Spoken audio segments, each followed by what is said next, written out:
Al vuelo 495 de Martiner le quedan pocos minutos para aterrizar en Faro, Portugal. El motor izquierdo hacía mucho ruido.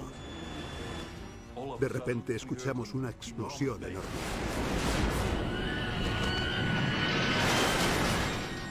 Fue una destrucción total. 56 personas han fallecido. Wow, mira eso. Los investigadores encuentran pruebas inquietantes. Había un corte de 5 centímetros en la parte izquierda de la pista. Esto es muy extraño. El tren de aterrizaje está dañado. Si el avión pesara demasiado, podría exceder los límites de su diseño, por lo que podría fragmentarse y romperse. El avión pesaba 32.000 kilos menos. No pesaba mucho. ¿Qué pasó?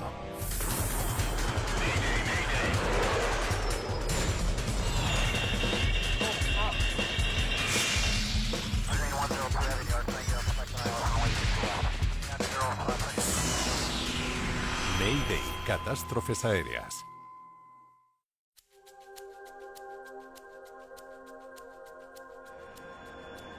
Peligro sobre Portugal. El vuelo 495 de Martiner se acerca a la costa sur de Portugal. Aproximación, aquí Martiner 495, buenos días. El comandante H.W. Van Staveren tiene 56 años. 139 kilómetros pasando de 7.300 a 2.100. Es un piloto con mucha experiencia, además de instructor de vuelo, y lleva trabajando en Martiner 24 años. Descendiendo a nivel 2100. El copiloto es R.J. Clemencuff, de 31 años. Lleva 3 años trabajando para la aerolínea holandesa. El miembro más joven del equipo es el ingeniero de vuelo Gary Glantz, de 29 años. Era nuestro último vuelo antes de las vacaciones de Navidad. Todos estaban de buen humor. Como ingeniero de vuelo, yo era el responsable de todos los sistemas del avión, de garantizar que todo funcionaba correctamente y de ser un tercer par de ojos adicionales que ayudara a los pilotos. La tripulación vuela en un DC-10, un gran avión de 3 motores. En los 90, el DC-10 era uno de los aviones más utilizados en todo el mundo. Les queda menos de media hora para aterrizar. Hay 13 tripulantes y 327 pasajeros a bordo. La mayoría son ciudadanos holandeses. Íbamos a pasar una semana de vacaciones en el sur de Portugal, en el Algarve. Queríamos disfrutar de un tiempo más cálido que el que hacía en los Países Bajos y escapar del ajetreado año que habíamos tenido. El vuelo 495 está a punto de terminar su trayecto de 2 horas y media de Ámsterdam al aeropuerto de Faro, en Portugal. Terreno con manzanos, 5 letras. Pomats. Sí. Viajaba con Yvonne, en aquel momento mi novia, ahora mi mujer. Tuvimos la suerte de ir sentados en primera fila, así que teníamos espacio para mover las piernas. Vaya. Está jarreando ahí fuera. Los pilotos esperan encontrarse con mal tiempo al descender hacia el aeropuerto de Faro. Sabíamos que habría fuertes lluvias. Siempre tienes que estar atento a las tormentas y asegurarte de que no afecten tu trayectoria de vuelo. Hacemos todo lo posible por evitarlas porque pueden provocar cambios inesperados en el viento, microráfagas, cizalladuras del viento. Cuando una tormenta azota una pista de aterrizaje activa, la posibilidad de que se produzcan cizalladuras del viento puede hacer que sea muy peligroso aterrizar. No pensábamos que fuera a ser un problema grave, solo que teníamos que estar alerta.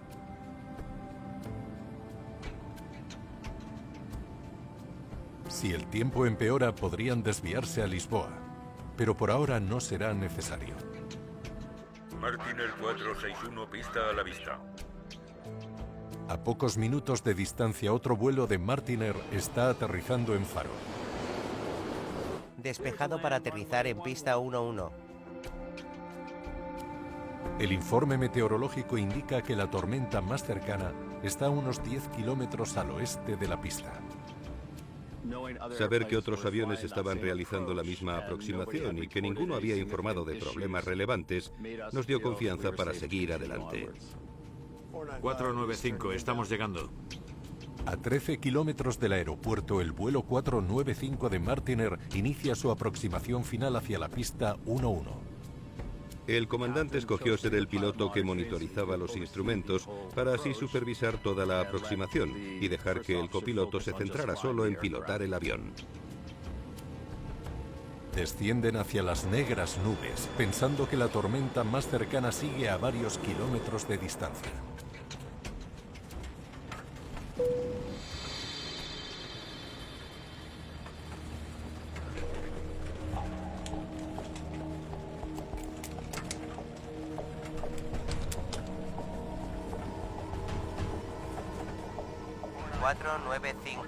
Informen cuando vean la pista. La pista está llena de agua. Recibido, aquí 495. Al estar la pista mojada, la tripulación configura el avión para realizar un aterrizaje positivo. Un aterrizaje positivo es aquel en el que las ruedas principales penetran en la capa de agua de la pista, ya que eso aumenta la capacidad de frenada del avión. Baja el tren. Bajando el tren. En una pista mojada, lo mejor es tocar tierra con bastante fuerza, en vez de intentar tocar tierra con más suavidad. ¿Altímetros? Programados 3 veces. A 6 kilómetros de la pista, los pilotos realizan las últimas comprobaciones. ¿Spoilers? Activados. ¿Flaps y slats? A 50.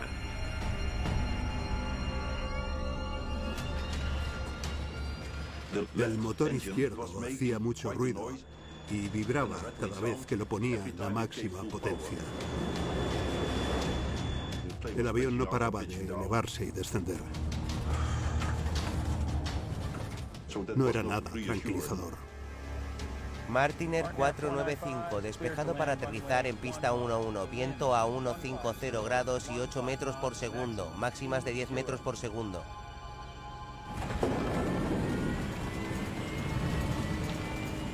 Despejado para aterrizar. El vuelo 495 está a menos de 1 minuto de tocar tierra cuando el tiempo empeora drásticamente. Parabrisas antihielo, no veo nada. Estoy en ello. Los limpias están al máximo.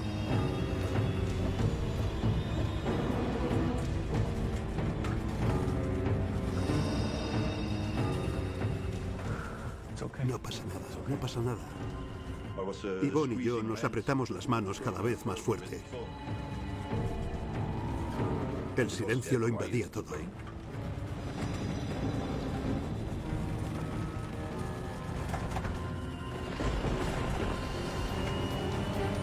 Al avión le quedan pocos segundos para aterrizar. De repente, escuchamos una explosión enorme.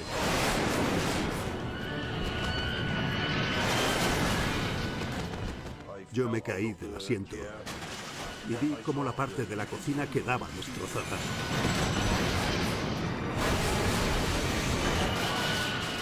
Estaba seguro de que nos íbamos a estrellar.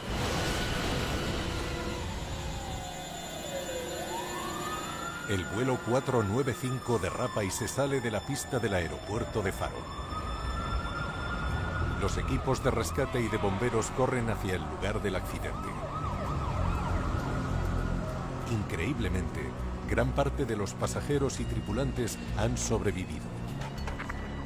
La gente gritaba, lloraba y corría.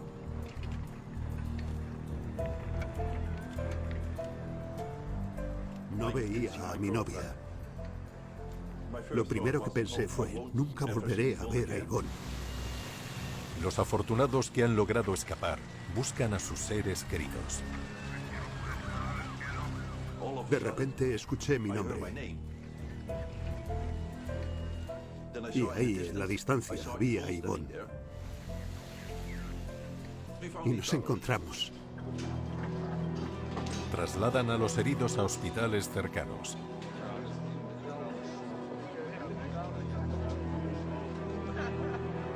De las 340 personas a bordo, 54 pasajeros y 2 auxiliares de vuelo han fallecido.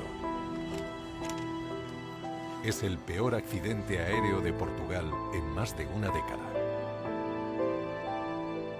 A detailed investigation is now underway into why this plane hit the tarmac and burst into flames.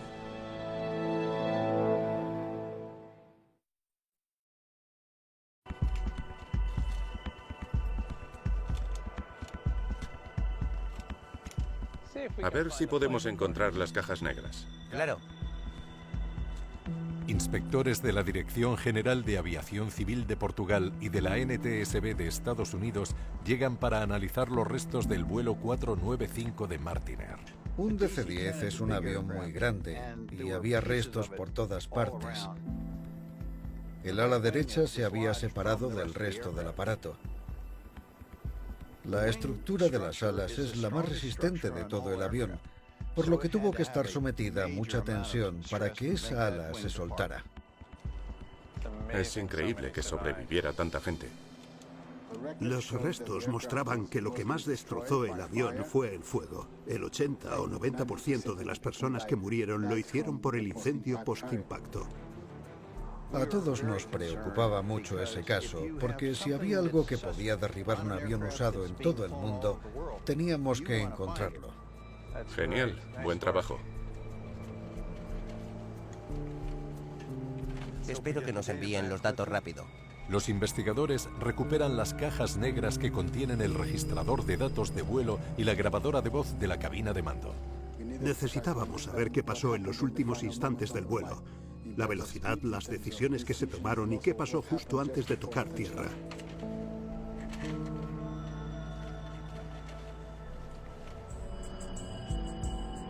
¡Wow! Mira eso. A 390 metros del umbral de la pista, los investigadores descubren el punto inicial de impacto del avión. Había un corte de 5 centímetros en la parte izquierda de la pista. Impactó aquí y luego giró hacia la derecha. Es muy profundo. Tuvieron que impactar con mucha fuerza. Las líneas que vimos en la pista nos indicaron que el avión había aterrizado muy bruscamente. Por eso las marcas eran tan profundas. Quizá fallara un motor. ¿Por qué aterrizó con tanta fuerza? ¿Tuvieron algún problema con el tren de aterrizaje? ¿Hubo algún problema con la velocidad o con alguno de los motores? Era algo que había que investigar. ¿Todo eso es de ellos? A ver qué tenemos aquí. Siempre que observas un motor tras un accidente, encuentras daños sustanciales. Lo que debíamos determinar era si funcionaban correctamente. Los investigadores examinan un componente clave del motor llamado detector magnético de chip. El detector magnético de chip es un pequeño dispositivo cilíndrico situado dentro del filtro de aceite del motor. Cuando se desgasta algún componente del motor o detecta fragmentos de metal, se adhieren a un imán mientras pasan por el filtro del aceite. Es un proceso normal. Pero ¿por qué había más metal en ese detector de lo esperado? ¿Qué parte del motor se había desgastado? Las aleaciones son ligeramente diferentes y se desgastan a ritmos distintos. Y por eso los análisis del laboratorio pueden identificar qué parte del motor se estaba desgastando y a qué ritmo. Estos parecen limpios, no hay chips. No hay pruebas de restos metálicos dentro del sistema del aceite. Los motores están en buen estado. Gracias a las pruebas que realizaron a los motores, se determinó que los motores no contribuyeron al accidente. En ese punto de la investigación, no sabíamos por dónde seguir buscando, aunque teníamos que hacerlo.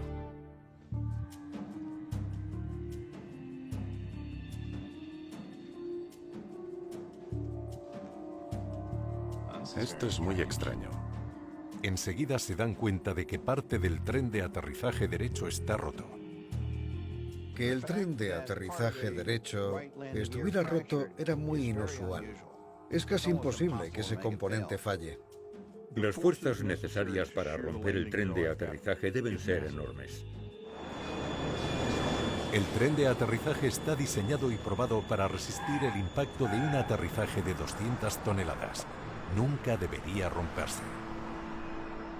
Teníamos que confirmar si le pasaba algo al tren de aterrizaje, al metal empleado, si el mantenimiento había sido el correcto o cualquier cosa que pudiera hacer que el tren de aterrizaje fallara. Si era un problema de diseño, podría ser muy importante.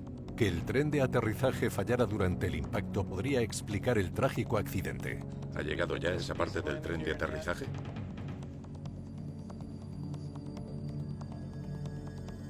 Aún no. Voy a meterles prisa. ¿Por qué se rompió el tren de aterrizaje?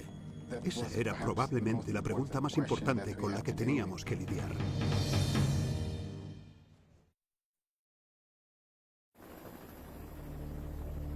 Mientras esperan a que llegue el tren de aterrizaje derecho del vuelo 495, los investigadores se preguntan por qué se rompió.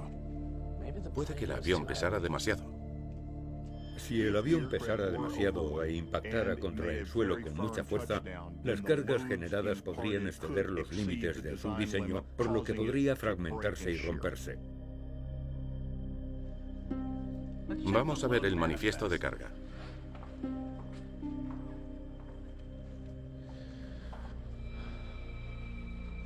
El avión y la carga pesaban unos 127.000 kilos. Había 340 personas a bordo y pongamos que esos son otros 24.000 kilos. ¿Y el combustible? Unos 9.000 kilos.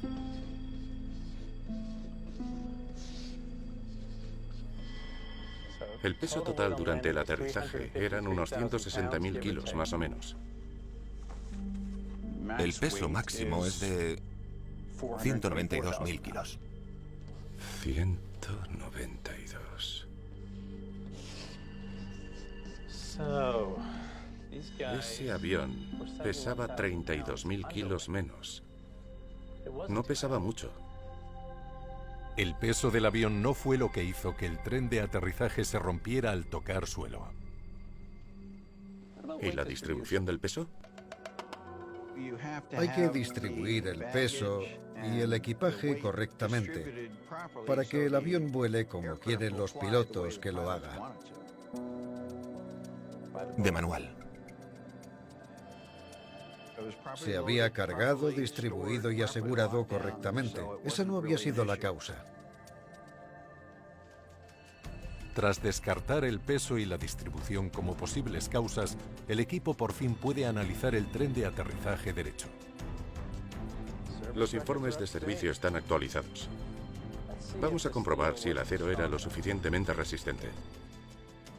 Otro aspecto que buscábamos era cualquier debilidad preexistente en el acero. Si pasó algo así durante el proceso de fabricación, eso podría afectar las operaciones de ese tipo de avión en todo el mundo. Realizan la prueba de dureza Vickers. La prueba de dureza Vickers es un test estándar del sector empleado para evaluar la resistencia de un componente o una pieza de metal en concreto. Hay que presionar un diamante triangular sobre el metal, dejando una marca o fisura.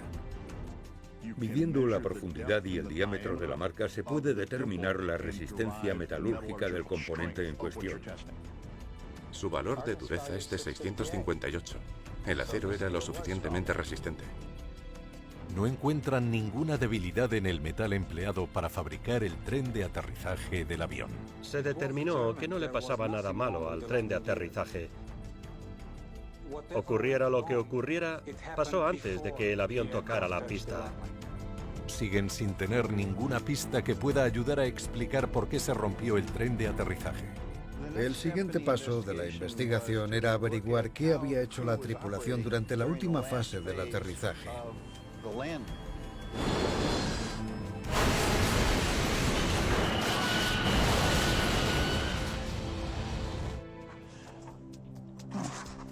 Esto es interesante. Las declaraciones de los pilotos podrían arrojar algo de luz sobre los últimos instantes del vuelo 495 de Martiner.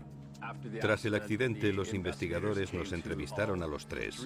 Tuvimos varias sesiones privadas. El comandante dijo que el vuelo era normal y la aproximación también, y que a 60 metros de altura su eje era el adecuado. Todo debería haber salido bien. Sin embargo, unos segundos después, el comandante ve un rayo. De repente sentí que descendíamos. Todo pasó muy rápido. El avión empezó a desplomarse. El comandante afirma que vio un rayo segundos antes de que el avión comenzara a perder altitud rápidamente.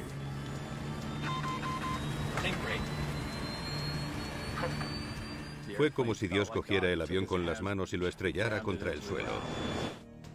Escucha esto. El copiloto dijo que el tiempo era malo y que llovía con intensidad. Había ráfagas de viento y turbulencias. Los investigadores se preguntan si un cambio repentino del viento podría haber contribuido al accidente del vuelo 495. La tripulación comentó a los investigadores que estaban en una zona con mucha cizalladura del viento, una condición meteorológica muy dinámica, y sufrieron turbulencias. La situación cambió muy rápido. ¿Se toparon los pilotos con una cizalladura del viento en su aproximación final? El equipo interroga al controlador aéreo para comprender mejor las condiciones climáticas con las que lidiaron. ¿Podría contarme qué le pasó al vuelo 495? Todo parecía totalmente normal. Estaban realizando la aproximación final y confirmaron que habían visto la pista. Y les di permiso para aterrizar. Martiner 495, despejado para aterrizar en pista 11. Viento a 150 grados y 8 metros por segundo, máximas de 10 metros por segundo. Los controladores estaban convencidos de que realizaron bien sus funciones. Creían que no habían hecho nada mal y que habían ofrecido la información correcta. ¿Informaron de algún problema con el avión? No, ninguno. ¿Y cómo era el tiempo? Estaba lloviendo, pero el resto de aviones despegaron y aterrizaron sin problemas. Martiner 461, pista a la vista. Unos minutos antes del accidente, el controlador se puso en contacto con un avión que acababa de despegar y otro que acababa de aterrizar en esa misma pista. Despejado para aterrizar en pista 11. Ningún vuelo informó de condiciones meteorológicas extremas en la pista. ¿Y la cizalladura del viento? ¿Detectaron algo así los sensores de pista? El aeropuerto de Faro cuenta con 2 anemómetros que miden tanto la dirección como la velocidad del viento. Están situados en la pista 29 y en la 11. Si los anemómetros detectan un cambio repentino en la velocidad del viento de 8 metros por segundo o más, se activa automáticamente una alerta por cizalladura del viento.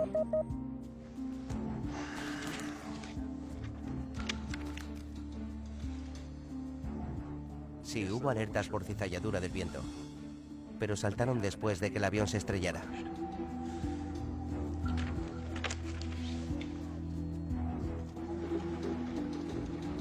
Si una intensa ráfaga de viento hubiera golpeado el vuelo 495 antes de que impactara contra la pista, el sistema debería haberlo detectado, pero no lo hizo.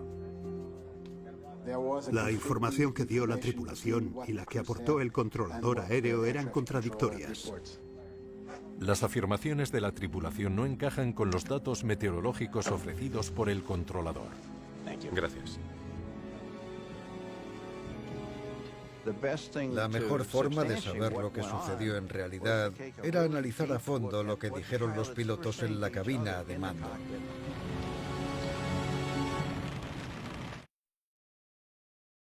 Empecemos por el informe de aproximación.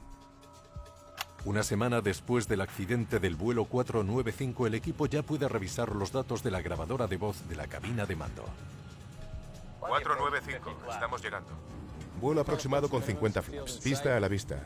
Miras hacia afuera. Pista mojada. Voy a ponerlos limpias. Recibido.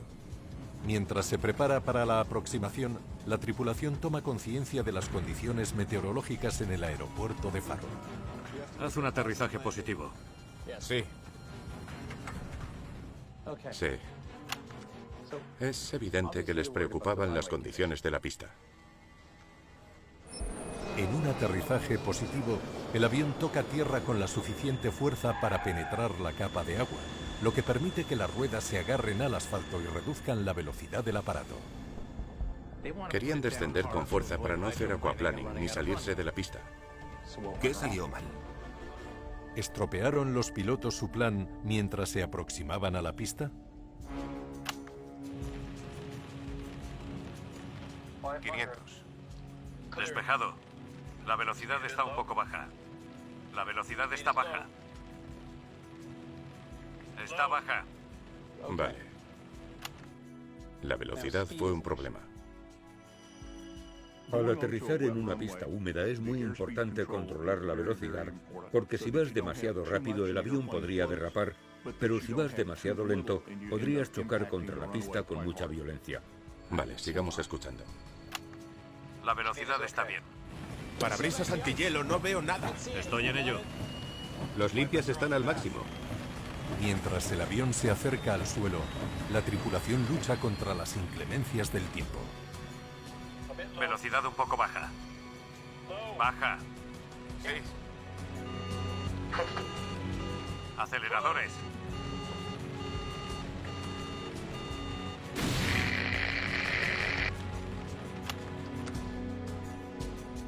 ¿Por qué el comandante grita aceleradores? Que el comandante exclamara eso en ese momento planteaba una pregunta. ¿Tuvieron algún problema en la fase final del aterrizaje? Vamos a analizar el perfil de descenso. El registrador de datos puede confirmar si realizó la trayectoria de vuelo adecuada. Vamos allá. El registrador de datos de vuelo aporta información clara y objetiva sobre lo que hace el avión. ¿Volaba el aparato a la velocidad adecuada? Los cambios en la velocidad indicaban unas condiciones meteorológicas graves. ¿Cómo respondieron los pilotos ante esos cambios? El piloto automático estaba encendido. Descendían con un ángulo estándar. Bajaron aquí y luego se recuperaron. Todo parece correcto.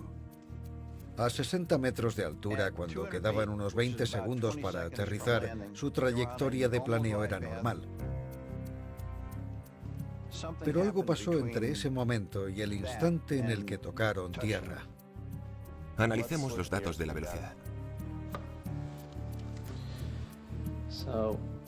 Parece que volaron estables a 275 kilómetros por hora hasta aquí. Después la velocidad aumentó para luego descender a 257 kilómetros por hora. Los investigadores detectan fluctuaciones en la velocidad durante el último minuto del vuelo. Esas fluctuaciones en la velocidad pudieron deberse a las ráfagas de viento que les golpearon al acercarse al suelo.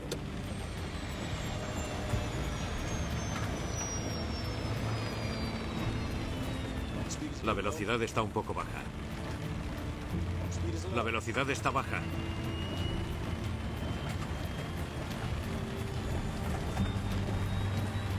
La velocidad está bien. ¿Le preocupaba al comandante que la velocidad no fuera la suficiente para compensar los fuertes vientos frontales? Esas fluctuaciones parecen demasiado extremas para que las causaran los vientos de 10 metros por segundo. Necesitamos un análisis de las condiciones meteorológicas en la aproximación final. Los investigadores le piden al Laboratorio Aeroespacial de los Países Bajos que realicen un estudio a fondo del tiempo para determinar si los vientos fueron más intensos de lo que afirmaban los controladores. ¿Y los datos del acelerador automático? Echémosles un vistazo. Sí. Las fluctuaciones del acelerador automático corresponden con las fluctuaciones de la velocidad.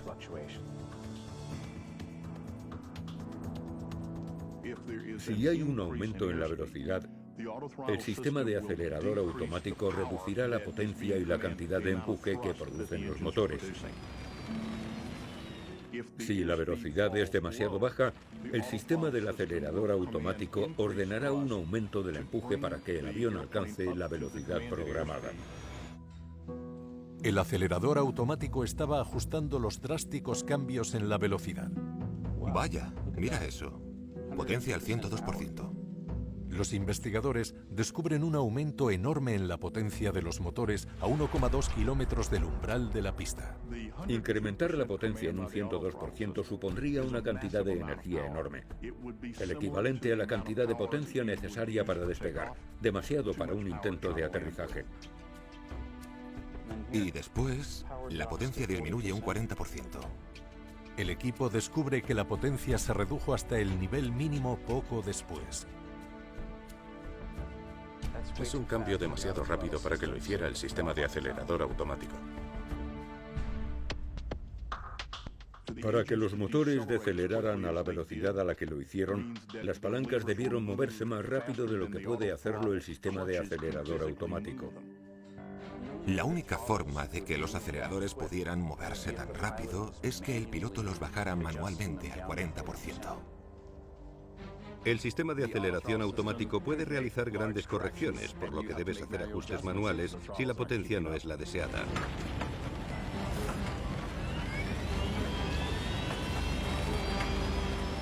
El copiloto, el que en ese momento manejaba el avión, tomó la decisión de corregir al sistema de acelerador automático y bajar drásticamente la potencia. De hecho, la bajó tanto que la puso al mínimo. Con tan poca potencia, caerían como una piedra. Según los datos, descendieron 300 metros por minuto. 300 metros supera el límite operativo del DC-10 de 180 metros por minuto. Como consecuencia de la reducción de potencia, el avión impactó contra la pista con la fuerza suficiente para romper el tren de aterrizaje. Nunca he vivido un aterrizaje tan fuerte como ese. Me rompí un diente y la mandíbula. Fue un impacto fortísimo. Los investigadores siguen haciéndose una pregunta clave. ¿Por qué redujo la tripulación tanto la potencia, tan lejos del umbral de la pista?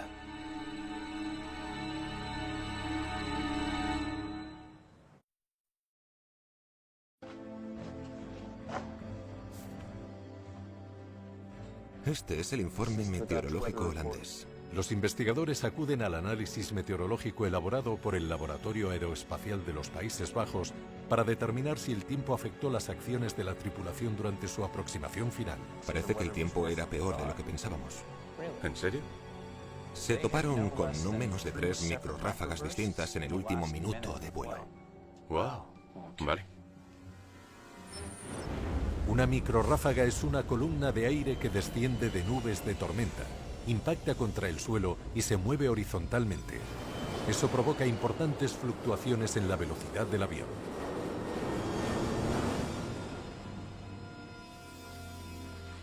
¿Cuándo exactamente? La primera fue a 210 metros. La segunda entre los 180 y los 90 metros. Y la última entre 60 y 33 metros.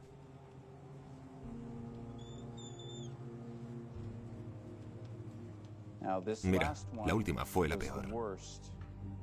La velocidad del viento pasó de 10 metros por segundo, lo que dijo el controlador, a 20 metros por segundo. ¡Wow! Eso podría haber hecho saltar una alarma por cizalladura del viento si el avión hubiera contado con ella. Y el viento pasó de ser de frente a soplar de cola. Un cambio repentino de viento de frente a viento de cola es lo peor que puede pasar, porque el viento de frente mejora el ángulo de ataque y garantiza que el avión tenga una buena sustentación. Pero cuando el viento cambia y pasa a ser de cola, pierdes ese rendimiento aerodinámico. Si no aumentas el empuje para compensarlo inmediatamente, el avión comenzará a descender. Comparemos esa información con los datos del acelerador automático.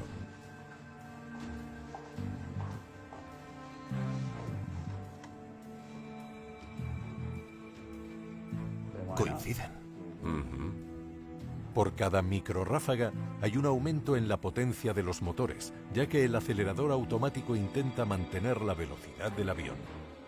El acelerador automático subía y bajaba. Le costaba mucho luchar contra esas intensas corrientes descendientes. Las corrientes descendentes disminuyen la estabilidad, lo que implica turbulencias que provocan oscilaciones de balanceo y cabeceo. Fue un viaje movidito. Sí. Al pasar por cada microrráfaga, el acelerador automático se ajustaba a los cambios del viento.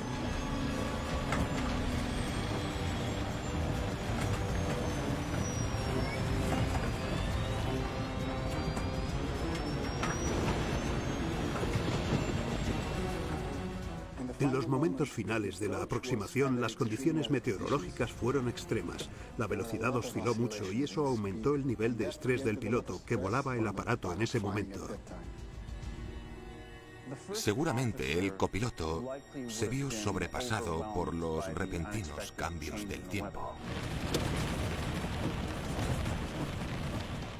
Y como sabe que debe realizar un aterrizaje positivo en el umbral de la pista, al ver que la potencia aumenta un 102%, toma medidas correctivas.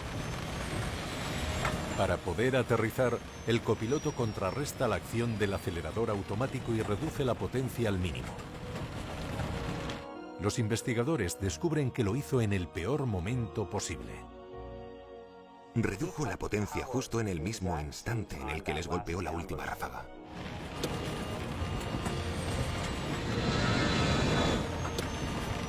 ¡Aceleradores! El comandante intenta evitar el descontrolado descenso del avión. Pero ya es demasiado tarde.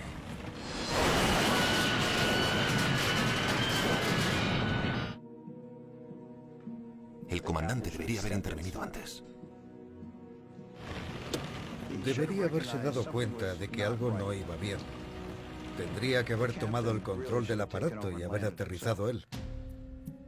Los investigadores sospechan que el repentino cambio del tiempo, además de la decisión del copiloto de reducir la potencia demasiado pronto, hizo que el avión aterrizara con más fuerza de la que podía soportar.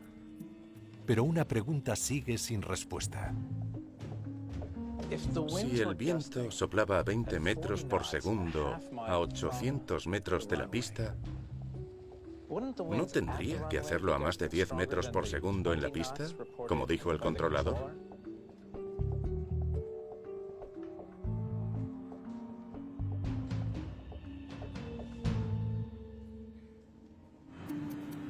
Tras lo que han descubierto, el equipo acude de nuevo al controlador que supervisó el vuelo 495 de Martiner.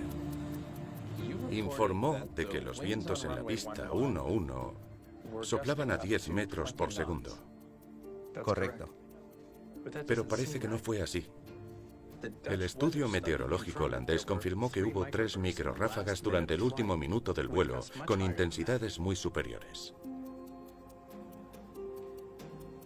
¿Podría enseñarnos los datos reales de la pista 1-1?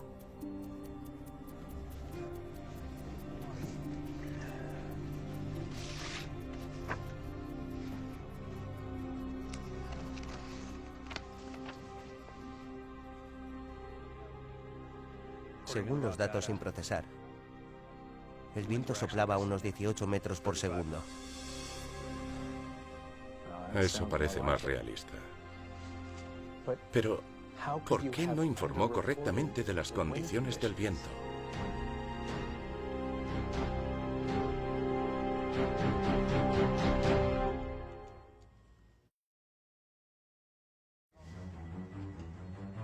Recibimos los datos de viento cada 30 segundos a través de este dispositivo.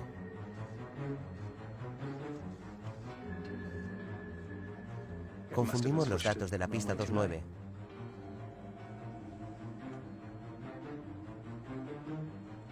con los de la 1-1. Los investigadores descubren que los controladores aéreos del aeropuerto de Faro se equivocaron seleccionando las lecturas e informaron de los datos de la pista 29 en lugar de los de la 1-1. Los aeropuertos son muy grandes, por lo que cuando tienes anemómetros en dos extremos opuestos, es habitual que haya una diferencia en la velocidad y la dirección del viento. Martiner 495, despejado para aterrizar en pista 1-1, viento a 150 grados y 8 metros por segundo, máximas de 10 metros por segundo.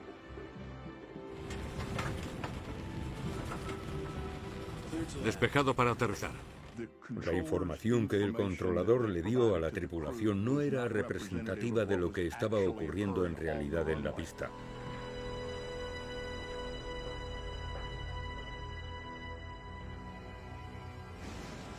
Pista húmeda, vientos cruzados. La realidad era completamente diferente. Si los pilotos lo hubieran sabido, hubieran abortado el aterrizaje. Los investigadores ya saben por qué se estrelló el vuelo 495.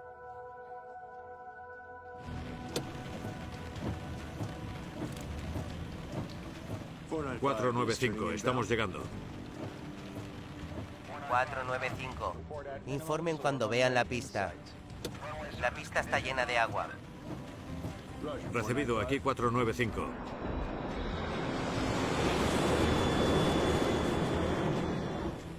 Baja el tren. Bajando el tren.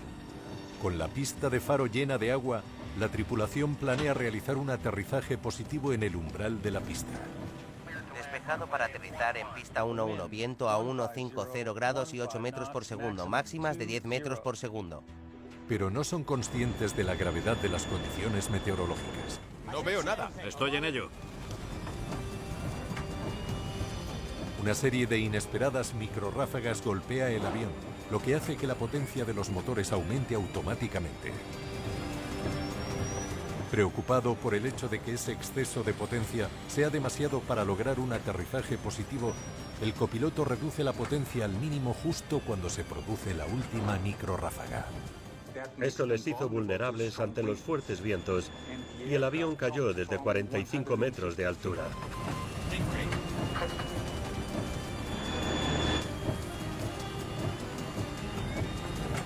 El vuelo 495 se estrella contra el suelo a una velocidad de 300 metros por segundo. El peligro de volar lento y toparte con una corriente descendente es que quizá no logres recuperarte a tiempo, y eso puede ser catastrófico.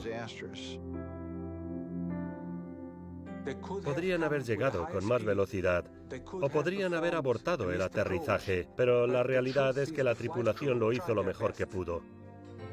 No fue un accidente en el que se observara una negligencia o un error grave. En su informe sobre el accidente del vuelo 495 de Martiner, los investigadores realizan una serie de recomendaciones. Ese accidente se convirtió en otro ejemplo de una incorrecta recuperación tras una cizalladura del viento realizada en mal momento.